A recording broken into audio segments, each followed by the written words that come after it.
clearance system, specially applied for cinema, which is interactivity in HD quality via broadband to the cinemas. This is, of course, we shouldn't travel as much as we did before, so it's environmentally friendly, it's communication between venues within the country, but of course also internationally. So we're doing Q&As with directors, authors, actors, politicians. We can do conferences, political debates. It's very interesting. If you live in a small town, you can actually talk to your politician in the government about issues. We can do lectures, of course, interactive learning.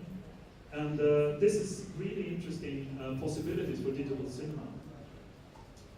Also, another example is video games in the cinema. So last January we did a big youth project called Big Screen Championship, where we had a tournament with FIFA 11, the football game, where you can actually have 22 players, two 11-man teams playing each other simultaneously. And we did this as a league, so we could actually have 6 teams times 11 people playing for one day. So this is actually also now a sort of a communal activity. It's not just 2 people playing video games, but a lot of people involved in this. And we did this as a tour in 5 cities. And we believe that there might be a development in digital cinemas for instance, if you use your mobile device, you could be part of playing on the big screen. So there are lots of different things happening there. So this breakneck speed is finally coming to an end. So thank you very much to the translators. To us, in the Swedish context, from my organization, we believe that digital cinema creates opportunities for a broad film repertoire, for culture, entertainment, sports, games, interactivity for everyone in the whole country. Not depending on where you live, how old you are, how much money you have, if you're healthy or handicapped, this is for everyone. And we believe this is a question of survival for rural cinemas, and it's also a question of democracy and freedom of choice for everyone in the country, not just people living in the big cities. Thank you very much. Thank you.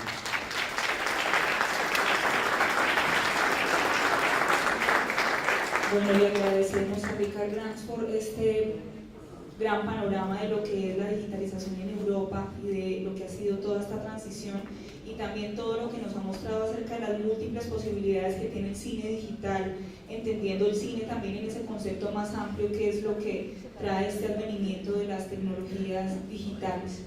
Bueno, ahora vamos a dar un par de minutos para poder recoger las preguntas del público, los papelitos donde las formularon.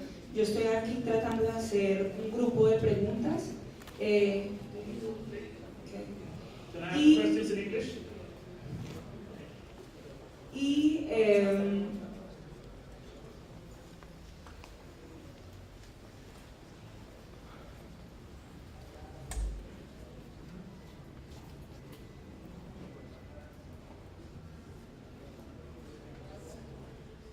Y vamos a comenzar entonces con preguntas de tipo más general, que fue la primera parte de tu presentación, las preguntas que tienen que ver específicamente con Europa Cinemas, los apoyos.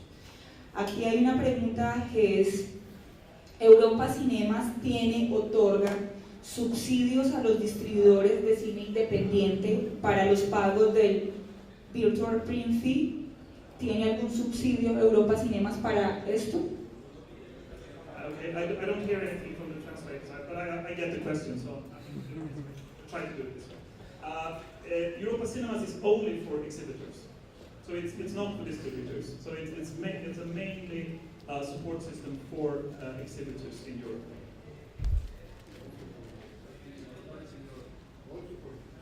Solo para exhibidores, sí. De las 36.609 pantallas digitales en Europa, ¿cuántas son dedicadas a cine independiente o alternativo? ¿Hay alguna proporción? Yes, I would say that today at least 70 to 80% of the digital screens are multiplexes and big commercial players, and it's so the small part which is independent sector. Bueno, en las preguntas también hay un grupo de preguntas que tienen que ver específicamente como con la migración a lo técnico, qué va a pasar con los archivos, qué va a pasar con las copias en 35.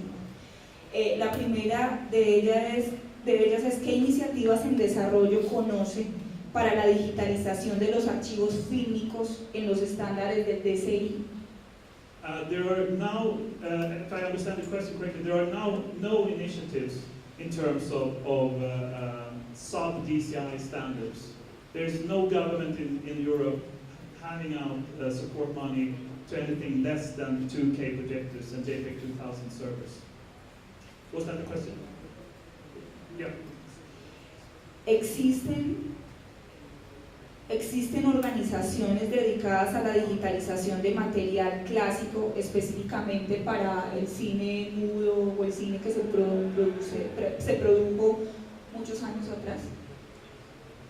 Well, there is a EU financed project called Europe's Finest, which are trying to locate rights and make high-definition digital masters of old European classics. But I don't think they have gone so far back in the history that they're doing silent films yet.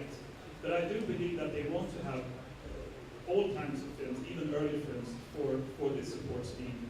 So it's a very interesting question, and I believe that digital will make historical film and classics much more available to the general audience in cinemas. Otra pregunta es acerca de qué medidas se están tomando para que con el avance acelerado de la tecnología ciertas copias digitales que hoy se pueden reproducir no sean obsoletas en el futuro o ya no hayan sistemas de reproducción para esas primeras copias digitales.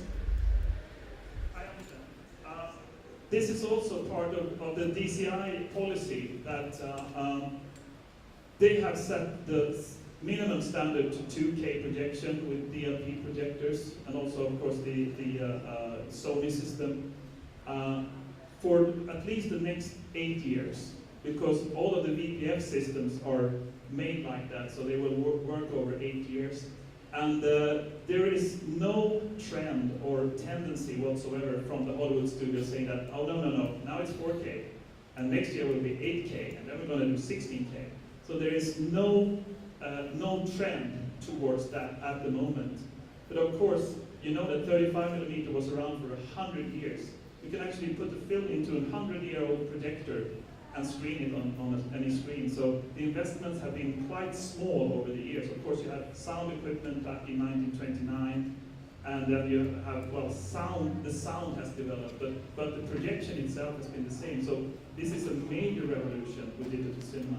And as with all digital devices, and as Julian also said, what about preservation? What about archives? Well, my view when I talk to archive people is that that's your problem. I want to screen the films now. So, but that's a political question that has to be dealt with, of course. But today, 2K is the minimum, and personally, I don't see a risk of people trying to make it bigger and bigger or more expensive. Mientras se hace el empalme o la transición de la migración de este cine en 35 al digital, ¿hay alguna estandarización sobre qué número de copias se pueden sacar en 35 y qué número de copias en digital? Yes, there is a limit to the number of 35mm prints you can make out of one negative, of course. And the major Hollywood films have been made in so many prints that you know that there has been some deterioration.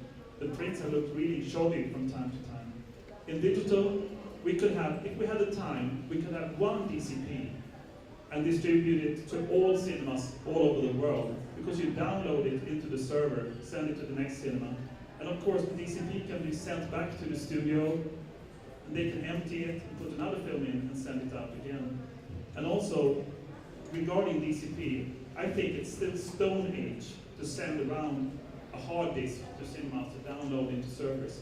So hopefully there will be standards for download from fiber or from satellite straight into the server of the films. So that will make film even more accessible. So in digital, the word copy doesn't exist.